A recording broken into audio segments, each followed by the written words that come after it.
Hazrat Amra reports that Hazrat Aisha radiallahu anha said, Hazrat Barira came to me and requested me to pay the amount for her manumission. I said, if you wish, I will pay your masters the amount for your manumission, but I shall have the right to inherit from you. Her master said, if you like, you may pay the remaining amount. Sufyan once said, if you wish, you may manumit her, but the right to inherit from her will be for us. Allah's Apostle sallallahu alaihi wasallam came. I mentioned this to him. He sallallahu alaihi wasallam said, purchase her and set her free, because the right to inherit stands with that person who manumits. Then Allah's Apostle sallallahu alaihi wasallam stood on the pulpit.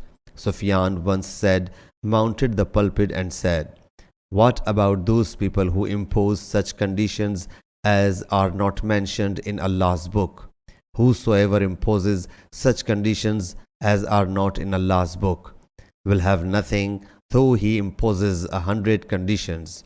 The sentence, he ascended the pulpit, is not mentioned in Imam Malik's rahmatullah alayh report.